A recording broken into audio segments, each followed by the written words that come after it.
एक लड़की थी, बहुत प्यारी सी, पर वो चल नहीं पाती थी। दोनों पांव खराब थे उसके। उसकी जिंदगी तो बस व्हील चेयर पर ही थी। बच्चों को खेलता देखती तो वो उदास हो जाती। वो रोती थी। अक्सर माँ से प्रश्न करती, मेरे साथ ऐसा क्यों हुआ माँ? माँ उसे समझाया करती, पर अपनी बच्ची को यूं दुखी देखकर वो भी दुखी हो जाती। उस बच्ची को अपने कमरे की खिड़की पर बैठना बहुत पसंद था। वहां से उसे सुंदर बागीचा, पास बहती कल कल करती नदी, उड़ते हुए पंछी और बागीचे में खेलते बच्चे दिखाई देते। उसकी माँ अक्सर उसे उस खिड़की के पास बैठा दिया करती। एक शाम जब वो खिड़की पर बैठी थी तो बाहर हल्की हल्की धूप और बारिश दोनों थे। जब बारिश रुकी तो एक सुंदर सा इंद्रधनुष आसमान में आ गया। उस लड़की ने अपने जीवन में पहली बार इंद्रधनुष देखा था। 7 रंगों से बना वो इंद्रधनुष लड़की के मन को मोह रहा था।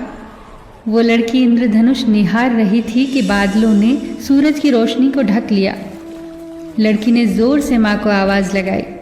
माँ भागती हुई आई। लड़की के चेहरे पर बड़ी सी मुस्कान थी। उसने माँ से पूछा, माँ, अभी आसमान में बहुत सारे रंगों वाला कुछ था, बहुत बड़ा सा, पूरे आसमान में एक आधी अंगूठी की तरह फैला हुआ।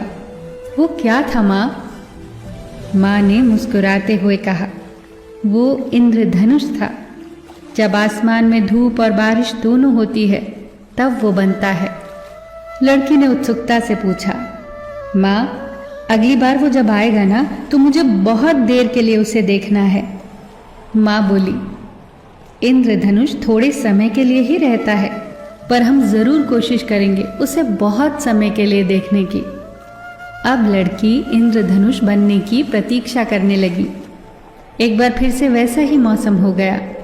आज पूरी आशा थी कि इंद्रधनुष बनेगा।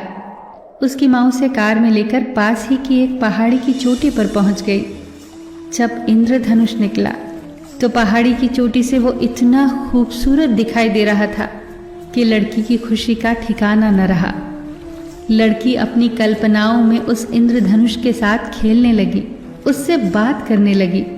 वो दोनों बहुत खुश थे। कुछ देर बाद इंद्रधनुष ने कहा, अच्छा प्यारी बच्ची, अब मुझे जाना होगा। लड़की ने कहा, अभी ठहर जाओ, इतनी जल्दी क्यों जा रहे हो आप?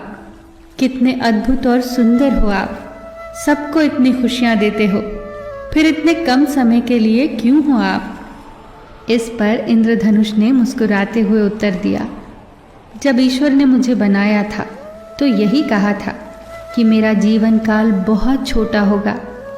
मैंने इसे स्वीकार कर लिया।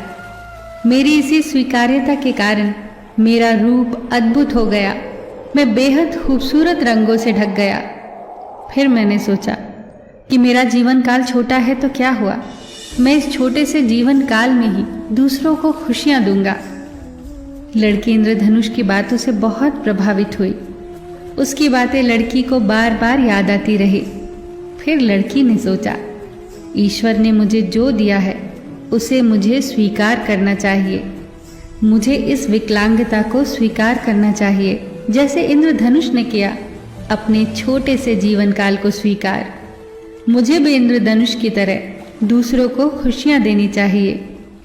फिर वो लड़की दूसरे बच्चों के बीच जाकर समय बिताने लगी।